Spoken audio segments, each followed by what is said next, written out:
You guys remember that mission in Watch Dogs 2 where you could hack Ubisoft's main headquarters? Where's the option to blow the building into smithereens?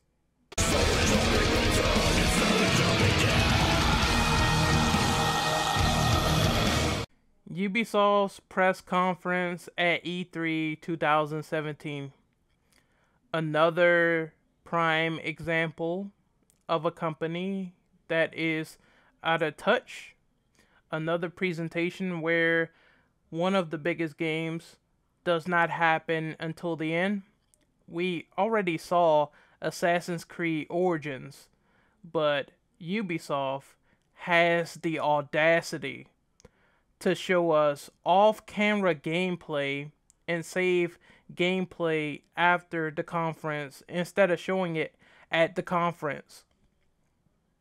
The game looks nice, but once again they have these For Honor elements, these RPG elements that really isn't meshing well with me.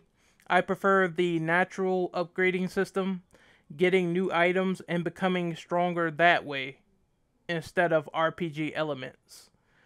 Next, we move on to Mario and Rabbids Kingdom Battle.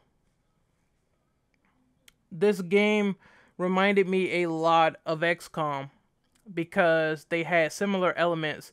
You tell the rabbit to go somewhere, you tell Mario to go somewhere, it's turn-based.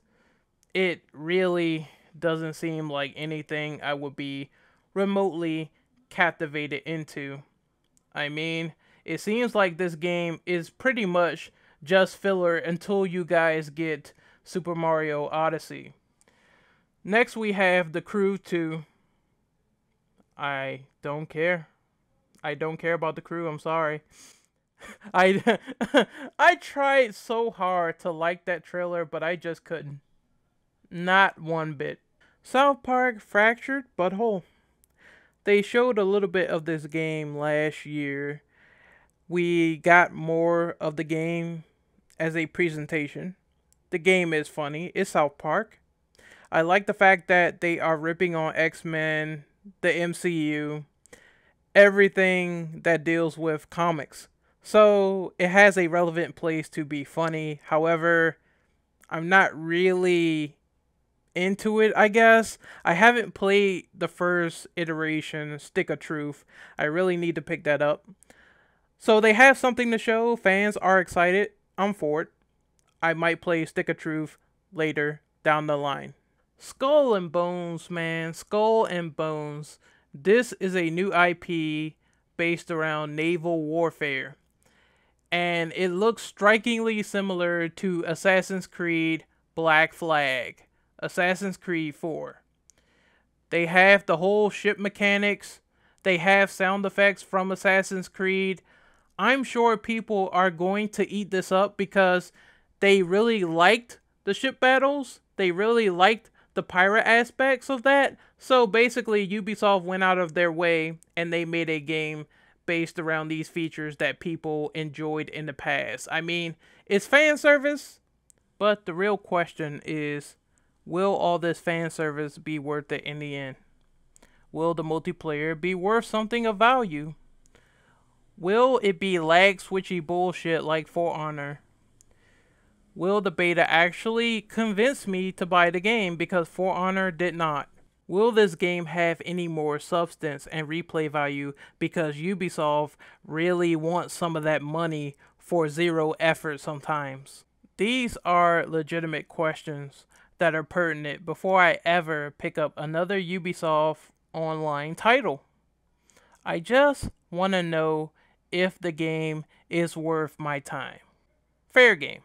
Hello, Transference. How are you? New intellectual property? A new concept talking about PTSD? And oh wait, you have Elijah Wood on board, but guess what the problem is?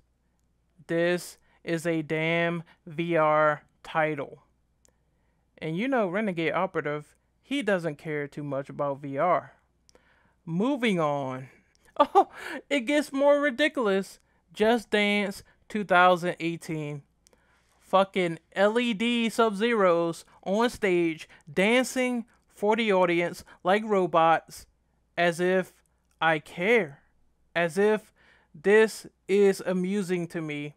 They didn't even show the fucking game from what I remember.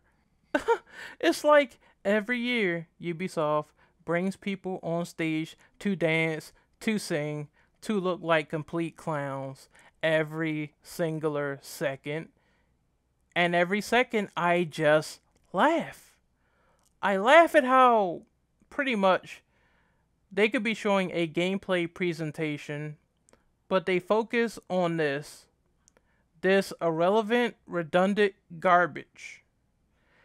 I just don't understand. I never understand. It should never be hard to make a presentation if you do it in the correct manner. However, this is not correct. I don't want to see Sub-Zero dance on stage with fucking LEDs strapped to his balls. I don't want to see furries come on stage and dance to Just Dance. I want to see video games. Let's move on. Steep. I really don't care about Steep, so it's getting a big Olympics expansion. So if people like Steep, they're getting a new DLC. That's great for you guys. Personally, bring back SSX. That would be monumental to me if they brought back SSX. I know it's by EA, but that's the only snowboarding game I ever cared about. Let's move on to Starlink. And I gotta say, biggest waste of talent ever. This is being done by Ubisoft Toronto, the same people who did Splinter Cell Blacklist. So these guys are working on some type of toys to life video game that's being utilized to have like fucking spaceships on your controllers, and you're supposed to have dog fights. I mean, it could be a fun little game that you play for a little bit and that's it. It could be a game maybe for kids and that's it. But as a grown ass man, as a grown ass adult, I don't want a spaceship on my controller. You know how counterintuitive that spaceship on the controller looks? It looks like it could get in the way pronto of the buttons, your actions, and your inputs. Not a fan. Not a fan at all. Then we have Far Cry 5. I'm not going to lie, it looks kind of slow, but the gameplay still looks overall standard. You go around, you take out a bunch of crazy people. I enjoy everything there is that they showed about this game. It could have been longer. It could have been really, really a long presentation of Far Cry 5, and I would have accepted that because at least they're showing gameplay. But now you have a dog that can attack people. That's cool. You can ride around in airplanes. That's cool. The main thing that I want for Far Cry 5 is that I want it to break tradition. I know I said the Far Cry gameplay looks standard, but I want more as a fan, and this is just wishful thinking. I don't mind having another Far Cry game play similar to the previous games, but I also want new things on top of this.